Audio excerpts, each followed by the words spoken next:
नमस्कार, prime top में आपका स्वागत है। उत्तर प्रदेश की सरकार और पुलिस हमेशा से दावा करती आ रही है कि राज्य में सुरक्षा व्यवस्था पुख्ता है, पुलिस फ्रेंडली है।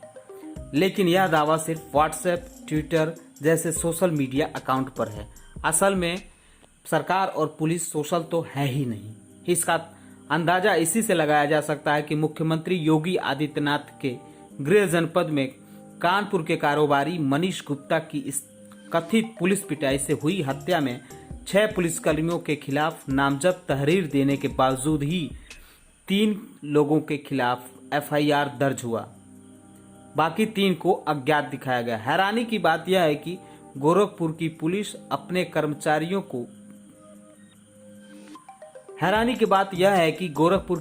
अपने कर्मचारियों के पिता का नाम तक नहीं जानती है।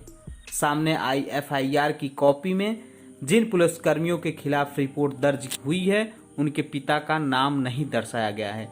इन पुलिसकर्मियों को यह भी नहीं पता है कि उनके साथ 3 लोग और कौन होटल में कारोबारी मनीष गुप्ता के पास गए थे। शायद याददाश्त कमजोर हो गई हो। खैर, यह तो छोटे कर्मचारियों की बात है, लेकिन पुलिस की इस दादागिरी को रफा दफा करने गोरखपुर के डीएम और एसएसपी तक जुटे हैं। मीडिया में आए उनके एक वीडियो में प्रदेश में खलबली मची है। यह वीडियो गोरखपुर के बीआरडी मेडिकल कॉलेज पुलिस चौकी में मनीष गुप्ता की पत्नी और उनके बहनोई और डीएम एसएसपी के बीच हुई बैठक का बताया जा रहा है। इस वीडियो में डीएम बड़े भाई होने के नाते पीड़ित परिवार को समझा रहे हैं कि केस दर्ज कराने से कुछ नहीं होगा, सालों कोर्ट कचहरी के चक्कर काटने पड़ेंगे, इसलिए पीड़ित परिवार केस दर्ज न कराए, वह खुद इंसाफ दिलाएंगे। इसका मतलब तो यही है कि फिर पुलिस, कोर्ट और कचहरी बंद कर देना चाहिए। खैर, यह डीएम साहब की बात है, उनकी सोच है। तो आप कृपया करके निष्पक्ष तंत्र जांच करिएगा। इसके लिए मैं और कप्तान साहब स्वयं निगरानी करेंगे, ये मैं आपको आश्वस्त। मेरी बात इसमें रख लीजिए, मेरा अनुरोध मान लीजिए। मैं आपको एक बड़े भाई के नाम पे आपको विश्वास और हमें भी, ठीक है, हम दोनों लोग मानते हैं। नहीं, अनुरोध करूंगा कि विश्वास को आप मैं भी विश्वास रखता हूँ कि एक बार मुकदमा होने के बाद आपको अंदाजा नहीं है, मुझे पता नहीं कि आपको पता नहीं कि सालों तक कोर्ट में ये है कि उनका पहले से तो कोई झगड़ा था नहीं, वो गए थे वर्दी पहन के गए, मुझे बताया ना कि क्यों हुआ है, तो मैंने आपको दिया है, इसीलिए हम आपकी बात सुबह से सुन रहे हैं। मैडम ने मुझे कहा कि आप निलंबित कर दीजिए, मैंने कर दिया, और तब तक बहाल नहीं होंगे जब तक उनको क्लीन चिट ना मिल जाए। नौकरी में बार मुझे नौकरी उनकी नहीं चाहिए भैया, मुझे उनको पूरी तरीके से नौकरी से हटाइए। मुझे या तो मुझे जान के बदले जान चाहिए। आप साफ सीधे समझिए। रिकॉर्डिंग नहीं चल रही है भैया, रिकॉर्डिंग। हंसी तो अब आपको आएगी। मनीष गुप्ता के बहनोई आशीष गुप्ता ने कहा कि डीएम ने इस बैठक में कहा कि अगर केस दर्ज हुआ तो 6 परिवार बिखर जाएंगे। डीएम उस परिवार से मानवता दिखाने की अपेक्षा कर रहे थे जिसके सहारा को बिना किसी कसूर के छीन लिया गया। वर्दी का धौंस जमाने के लिए बेरहमी से पीट कर मौत के घाट उतार दिया गया। ये तो हैं डीएम गोरखपुर के। इनके इस प्रयास से ही अंदाजा लगाया जा सकता है कि गोरखपुर के लोगों को किस तरह का न्याय मिलता होगा, अधिकारी उनकी कितनी बातें सुनते हैं। पोस्टमार्टम रिपोर्ट में मनीष गुप्ता के शरीर पर 4 जगह चोट के निशान हैं। नुकीले धारदार हथियार से शरीर पर जख्म थे। हालांकि मामला बिगड़ता देख प्रदेश के सीएम ने मनीष गुप्ता की पत्नी मीनाक्षी गुप्ता से कानपुर में भेंट की और सरकारी नौकरी, आर्थिक मदद और सीबीआई जांच की मांगे मान ली। उत्तर प्रदेश पुलिस की वेबसाइट पर आपने स्लोगन पढ़ा होगा। अगर नहीं पढ़ा है तो उसकी वेबसाइट पर जाकर पढ़ सकते हैं। ऊपर मोटे अक्षरों में लिखा है उत्तर प्रदेश पुलिस। उसके नीचे सिंगल इन्वर्टेड कॉमा में लिखा है सुरक्षा आपकी, संकल्प हमारा। लेकिन इसका लेना देना कोई नहीं है। गोरखपुर की घटना में जिस तरह से लापरवाही बरती गई वह तो यही बता रही है। खैर, गोरखपुर की घटना कोई पहली नहीं है जिसमें यूपी पुलिस की कार्यप्रणाली को कटघरे में लाकर खड़ा कर दिया गया हो। इससे पहले भी कई मामले सामने आए हैं जिनमें वर्दी पर खून के दाग लगे हैं। पिछले 4.5 साल में 6 बार यूपी पुलिस और प्रदेश की सरकार ऐसे मामलों में सवालों के घेरे में आई है। अब हम बात करते हैं कि वो कौन से मामले हैं। जौनपुर जिले में बक्सा थाना क्षेत्र के चक मिर्जापुर निवासी कृष्णा यादव उर्फ पुजारी, जिनकी उम्र 25 साल थी, उनकी 11 फरवरी की रात थाने में पुलिस की पिटाई से मौत हो गई थी। परिवारजनों का आरोप था कि रात में तलाशी के दौरान बक्से का ताला तोड़ 60,000 रुपये व जेवरात पुलिस उठा ले गई। मामले में हाई कोर्ट ने सीबीआई जांच का आदेश दिया था। इसी कड़ी में मंगलवार को भी सीबीआई के अधिकारी रत्नेश मिश्रा बक्सा थाने के सिपाही के साथ कृष्णा के घर पहुंचे थे। इस मामले में सीबीआई ने एफआईआर दर्ज कर ली और बीते 21 सितंबर को जांच करने मौके पर गई थी। दूसरा मामला है अम्बेडकर नगर का।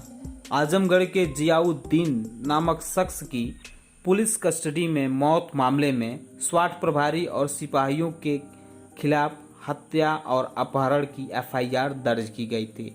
27 मार्च को स्वाट टीम आजमगढ़ जनपद के जियाउद्दीन को लेकर आई थी। आरोप है कि पुलिस की पिटाई से युवक की मौत हो गई। पुलिस को जैतपुर थाना क्षेत्र में हुई एक लूट के सिलसिले में जियाउद्दीन पर शक था। उसी को लेकर स्वाट टीम ने उसे गुरुवार की रात उठाया था।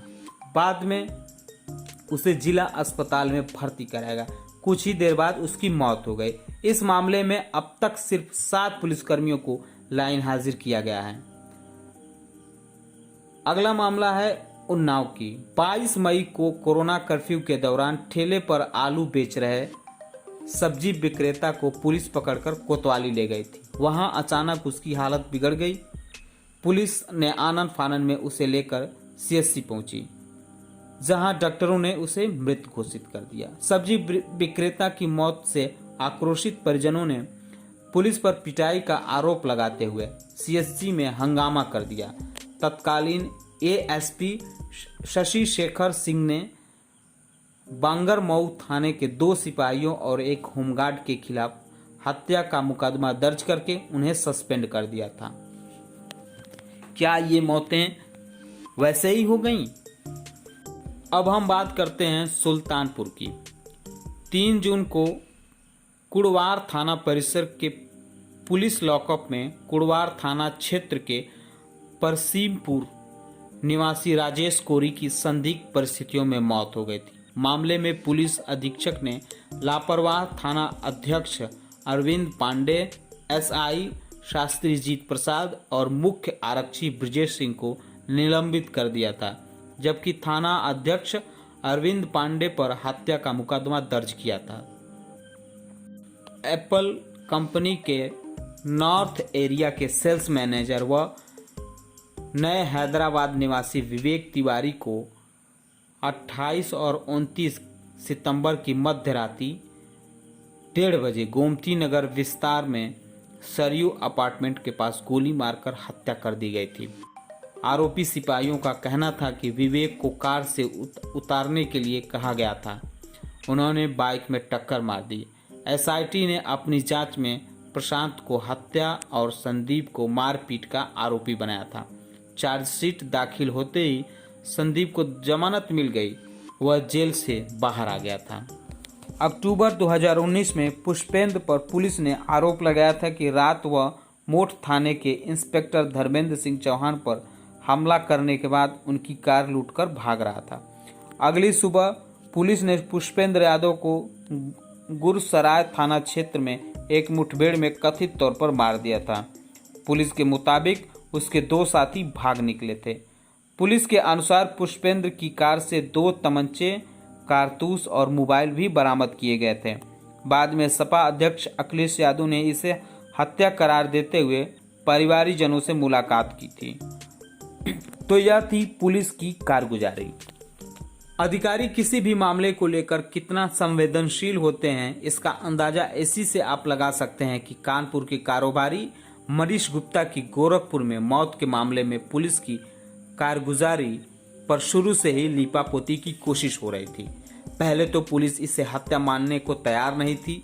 जब सीएम योगी आदित्यनाथ ने मामले में हस्तक्षेप किया तो 6 पुलिसकर्मियों को सस्पेंड कर दिया गया, लेकिन अफसरों ने सीएम के आदेश की भी परवाह न करते हुए एफआईआर में सिर्फ 3 पुलिसकर्मियों के नाम दर्ज किए, 3 को अज्ञात बता दिया था। इतना ही नहीं, डीएम एसएसपी पीड़ित परिवार पर इस बात के लिए दबाव बनाते रहे कि केस दर्ज होने से 6 पुलिसकर्मियों के परिवार बर्बाद हो जाएगा।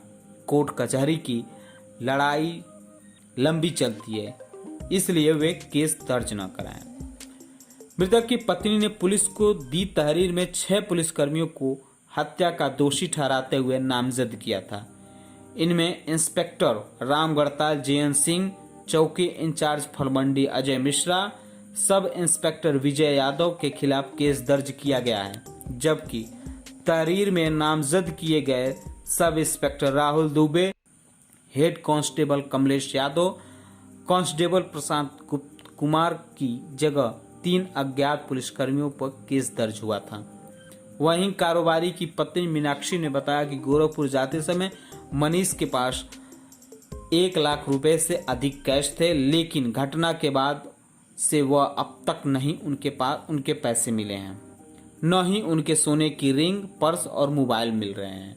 उन्होंने बताया कि मेडिकल कॉलेज से लाश लेकर कानपुर जाते समय हम लोग होटल पहुंचे थे तो वहां कमरे में बेड के नीचे खून से सनी एक तौलिया मिली थी, उसे पुलिस को सुपुर्द कर दिया गया है। मीनाक्षी ने आरोप लगाया कि पुलिस हत्या से जुड़े सभी सबूत पहले ही मिटा चुकी है, लेकिन बेड के नीचे मिली खून से सनी टॉवल से मौत का राज खुल सकता है।